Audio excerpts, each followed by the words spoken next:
ওইদিকে কেন যাও? এই যে বাজারে ঢুকেই আমি আমার ভালোবাসার জিনিস নিয়ে নিয়েছি, ফুল গাছ। কি সুন্দর দেখতে লাগছে, আরও অনেক আছে। হলুদ রঙের ইয়ে, এগুলো কি আম না ডালিয়া? নিয়ে গেছি ভাই, ডালিয়া নিয়ে গেছি। এখন কড়ি চলে এসছে গাছে। এটা একটু গাছে পড়ে এসেছে। এটা তো বড় ডালিয়াটা। বিচের না। বুঝছেন না? না, বিচেরটা নিয়ে নিলাম তো, 2-3টে গাছ ডালিয়া নেওয়া হয়েছে। চলো, ফুল গাছ নেওয়া হয়ে গেছে, এরপর মাছ নেবো, নিয়ে বাড়ি যাবো। আর ওরা পাগল পাগল লাগে, মানে সকালবেলা স্নান করে নিয়ে এত ঠান্ডার মধ্যে বাড়ি গিয়ে রান্না করবো, করে তারপরে স্নান করবো। আমি খাই না কমলা লেবু, আমার ভালো লাগে না। Hello everyone, good morning, welcome back to my channel.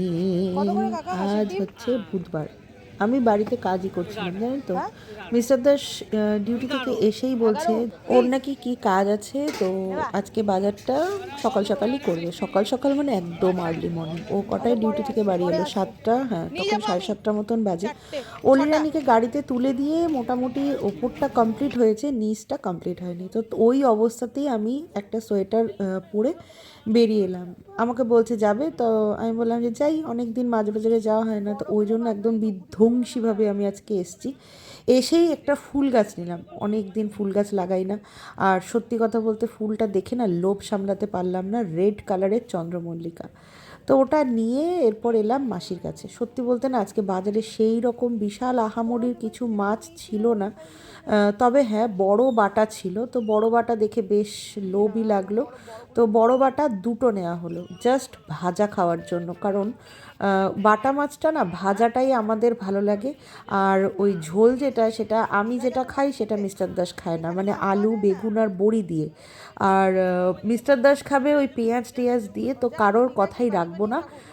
আজকে বাজারে ঢুকতেই দেখে ফেলেছি হাঁসের ডিম, তো হাঁসের ডিমের কষা খাবো বলে ও মিস্টার দাসকে বললাম যে ওই দুটো মতন নাও, জাস্ট ভাজা খাবো। তো আজকের মেনু এই বাজারের থেকেই আমি ডিসাইড করে ফেলেছি, হাঁসের ডিমের কষা আর হচ্ছে বাটা মাছ ভাজা। কেমন বলুন তো, ভালো হবে না কম্বিনেশনটা? আমার তো দারুণ লেগেছে। আর এদিকে দেখুন, মোটামুটি সদ্য সদ্য বাজার বসেছে, তো এখন ভিড় খুব একটা নেই, কিন্তু সবজির বিশাল দাম। ফুলকপিগুলো 40 টাকা করে পিস বিক্রি করছে, তো আর ওইদিকে গেলাম না। এরপরে এই হাঁসের ডিমের কাকুর কাছে এলাম, তো দেখলাম যে একটুখানি কম সম করলো, ভালোই হয়েছে। একটু কম করাতে বেশ নেওয়া গেছে। আর যে দেখুন, দেখেই জিভে জল চলে আসছে।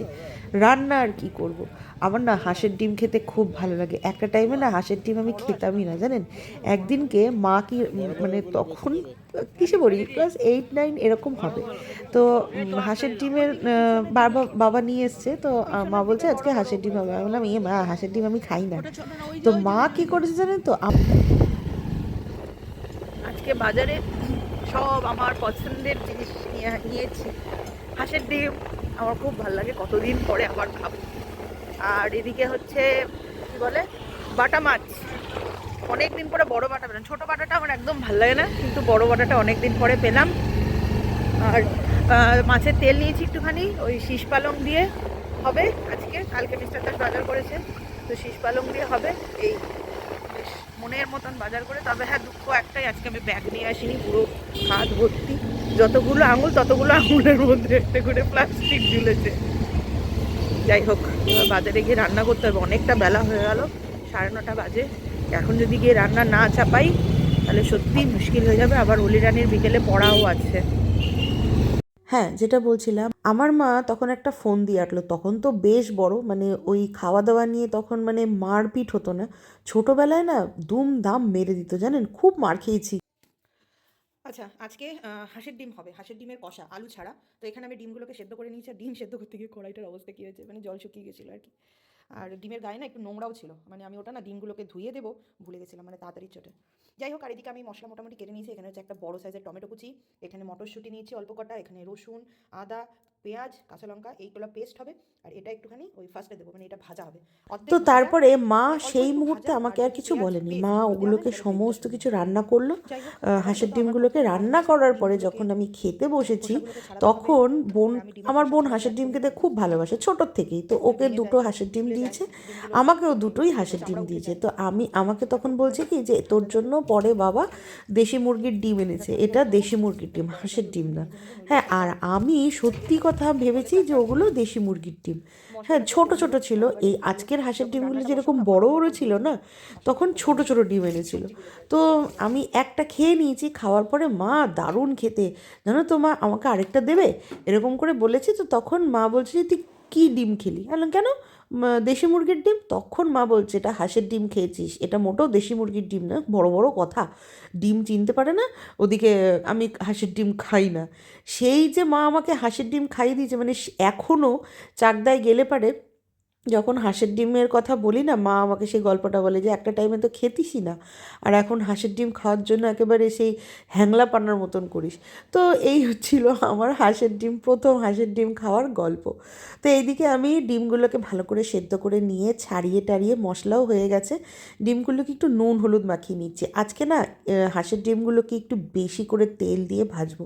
চাকদায় যখন গেছিলাম একদিনকে আমার সোমবার পড়েছিল, সেই দিনকে মা না ডিমের ঝোল রান্না করেছিল, জানেন, ডিমগুলো কড়া করে ভেজে একদম লাল লাল করে ডিমের ঝোল রান্না করেছিল। আমার এত জিভে জল চলে আসছিল, কিন্তু ওই সোমবার বলে আমি আর খেতে পারিনি। বাড়ি শুদ্ধ লোক খেয়েছিল আর আমি শুধু তাকিয়ে তাকিয়ে দেখেছিলাম। তো আজকে মায়ের মতনই হাঁসের ডিমটাকে রান্না করব, ওই জন্যই একটু তেল বেশি করে দিয়ে ডিমগুলোকে কড়া করে ভাজবো। ভেজে তারপরে আর কি মশলাটাকে কষিয়ে নিয়ে আজকে একটুখানি ঝালটা, নুনটা আর মিষ্টিটা তিনটেই একদম সমানে সমানে ব্যালেন্স করব, যাতে একদম চোখ নাক দিয়ে জল বেরিয়ে যায়, এই রকমভাবে ঝাল দেবো। মিস্টার দাস তো ঝাল খেতেই পারে, আমি না মিস্টার দাসের মতন ঝাল খেতে পারি না, কিন্তু আজকে ওর মতনই ঝালটা খাবো। অনেক দিন পর একদম মনের মতন করে হাঁসের ডিমটা রান্না করেছিলাম, আর হয়েও ছিল বেশ, জানেন। যখন খেয়েছি না তখন না এত তাড়াহুড়ো করে খেয়েছি আর ভিডিও করার সময় পাইনি। হ্যাঁ, নইলে একদম জমজমাট রান্না হয়েছিল, একদম বেশ কষা কষা লাল লাল হাঁসের ডিম কষা।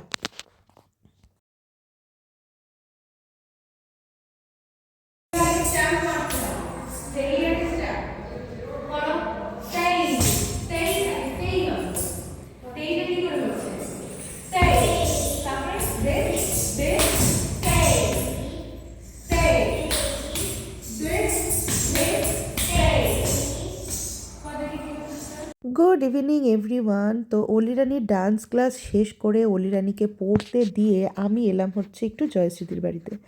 জয়শ্রীদি অনেক দিন ধরেই বলছিল আমাকে যে ভারতনাট্যমের জুয়েলারি কিছু এনেছে জয়শ্রীদি, সেগুলো দেখতে আসার জন্য। আজ আসি কাল করি এই করতে করতে না প্রায় সপ্তাহ 2-1 মতন পেরিয়েই গেছে। আর কি বলুন তো, এখন না সামনেই অলির পরীক্ষা, তো সন্ধ্যের টাইমটা ওকে পড়ানোর জন্য না আমি আর কোনো দিকেই ইনভলভ হচ্ছি না। আগে অলিকে এখানে পড়তে দিয়ে টাইমে এসে অলি রানি যেখানে দেখার বা নেওয়ার যা যা দরকার থাকতো করে তারপরে অলিকে একবারে নিয়ে বাড়ি চলে যেতাম, কিন্তু এখন সেটার করছিলামই না। কারণ এখন এই অলি যতক্ষণ থাকে না এই টাইমে আমার কিছু গেট রেডি শ্যুট করা, তারপরে রাতের খাবার বানানো, এই সমস্ত, তারপরে ভিডিও এডিটিং করা, এই সব কাজগুলোকে আমি সেরে রাখতাম। তো গত সপ্তাহে বুধবার না বৃহস্পতিবার জয়শ্রীদি আমাকে বলছে যে তুই যেই জিনিসগুলো বলেছিস সেগুলো নিয়ে এসছি, কাস্টমার আসছে, এরপর যদি ওইগুলো বেরিয়ে যায় তাহলে কিন্তু আর আমাকে দোষ দিতে পারবি না। তাও গত সপ্তাহের বুধবার থেকে সেই আমায় আস্তে আস্তে এই সপ্তাহের বুধবার হয়ে গেল, মানে আমি এত ব্যস্ত। মানে গুড ইভিনিং এভরিওয়ান। তো আজ জয়শ্রীদির বাড়িতে এসেছিলাম, সামনে আমার একটা অনুষ্ঠান বাড়ি আছে দুটো, তো কিছু জুয়েলারি দেখতে এসেছিলাম। আমি তো গোল্ড জুয়েলারি সেরকম ভাবে পরি না, তো গোল্ড জুয়েলারির অভাব পড়ে গেছিলাম। হ্যাঁ হ্যাঁ হ্যাঁ, আর এই যে রাখি এসছে, রাখির খুব গরম লেগে গেছে এসে। এই রাখি কিন্তু রোগা হয়েছে, অনেক রোগা হয়েছে। এই জায়গাটা বোঝা যাচ্ছে, বলো চোখে লাগছে। সামনে ঘরে চলে আস্তে আস্তে আস্তে আস্তে আমি খেলছি, এদিক দিয়ে 5 মিনিট পর আমি উঠবো, আমার কেনাকাটা হয়ে গেছে। একটু একটু হবে, একটু একটু হবে, একটু লাগে বাহ সুন্দর লাগছে দেখতে। এটা ক্যারি করো সুন্দর করে। ভালো লাগছে শাড়ির সাথে পরলে দুধ শাড়ির সাথে পরলে। এই ড্রেসটার সাথে কম্পেয়ার না করাটাই ভালো। কালো না কত ভালো লাগে। তুই দেখ ওটা আমি দেখিয়ে দিই তোকে যে গলা এটা হচ্ছে না পার্সেল দিতেই হবে, উপায়টা নেই। এ অলি, এটা তো আর এ অলি, বেশি এই দুটোর মধ্যে কোনটা নিবি দেখ। রাখবি নাকি তুই টার্সেল লাগিয়ে দেবো? দেখ এটা এই দেখো, দেখলে পিঙ্কটা নিল মেয়ে। আমি জানি বাচ্চাদের ওই কালারটাই ফেভারিট। তুমি দেখো আমারটা দেখো তাহলে।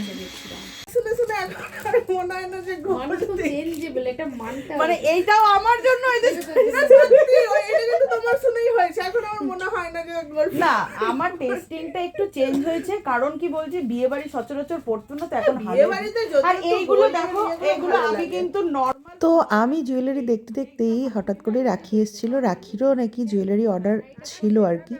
তো ও সামনে ওর একটা অ্যানিভার্সারি আছে, তো ওর জন্য ও একটা এডির কালেকশন নিল। তো সেই বলতে বলতে আমরা অনেক দিন পরে আবার একসাথে তিনজনে বসলাম, বেশ একটু আড্ডা টাড্ডা হলো, একসাথে চাটা খেলাম। খেয়ে তারপরে আমি চলে এলাম বাড়ি। রাখির কেনাকাটা আরও বাকি ছিল, তো ও ছিল। তো কি কিনলাম না কিনলাম সেগুলো না হয় কালকের ব্লগে দেবো। তো আজকের জন্য ব্লগটা এই অবধিই রাখছি, দেখা হবে কালকের ব্লগে। ততক্ষণ আপনারা ভালো থাকবেন, সুস্থ থাকবেন, সবাইকে ভালো রাখবেন। আর যদি ভিডিও ভালো লেগে থাকে তাহলে একটা লাইক করে দেবেন। আজকের জন্য টাটা, গুড নাইট।